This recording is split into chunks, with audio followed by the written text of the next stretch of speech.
No, that's wrong. Dixie Diamonds 416. Sunday, 9/10/2000, Mets, 9:54 p.m., Dixie, 6:54 a.m.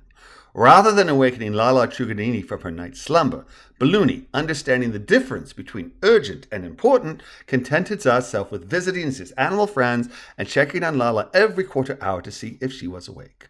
Floating 2,000 meters above the vast, sparsely inhabited area west of Dixie, where light pollution was nearly non-existent, Big B basked in the delight of stargazing on a cloudless night while conversing with his nocturnal friends. Hoping to speak with Lala as soon as she awoke at 2 a.m., Z had begun insubstantial, whisper quarter-hour checks to see if she was awake, and as recently as 6:45, Z had again found his friend asleep. Persevering, it was on his 24th attempt that Z found her still abed but awake with, "On a night like this, I want to stay forever. On a night like this, just want to be together. On a night like this," a Kylie Minogue song playing on her clock radio. Whispering as softly as he could, Z telepathed, "Lala, it's Balloony. May I have a moment, or would you prefer to reach out to me in a bit?" "Balloony," Lala said aloud, "it's all right. I'm awake. How can I help?" "As you know, Pilotre de Rosière is flying to Brisbane in order to testify in Brent Brentsy's murder trial. His friend Joey drove him to the airport, and we, along with Pilotre's parents, were chatting as she drove. As you also know, Brentsy's assault on Pila damaged the part of Pila's brain that is necessary for telepathy, which means that I won't have the ability to speak through someone in order to communicate with Pila.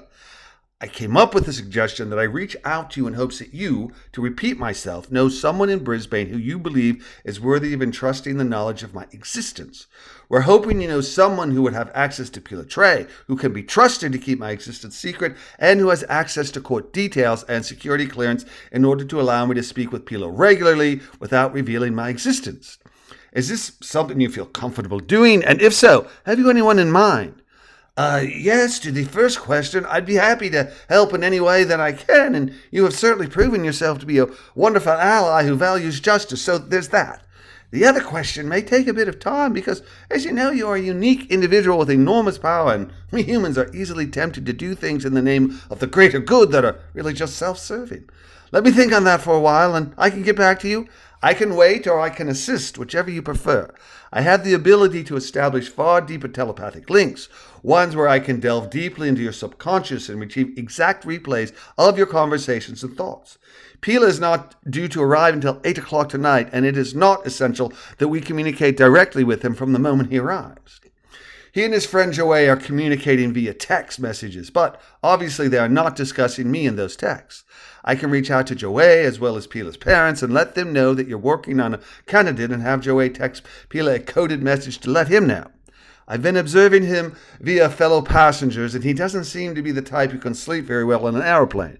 My guess is, no matter how nervous he may be, that he'll be exhausted and jet-lagged and will head to bed once he's arrived, so we don't need a candidate until tomorrow morning at the earliest.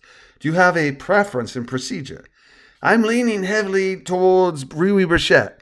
I see. Well, he certainly knows of my creation, but I would vastly prefer that he and any other national intelligence agencies remain unaware or at least uncertain of my continued existence. Anyone else you might consider?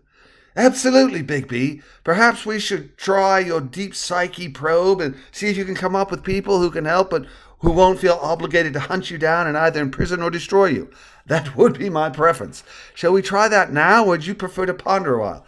Let's go with the old, there's no time like the present.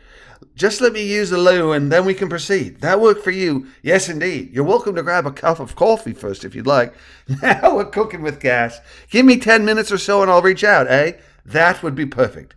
Thank you again, Lala. You are a godsend.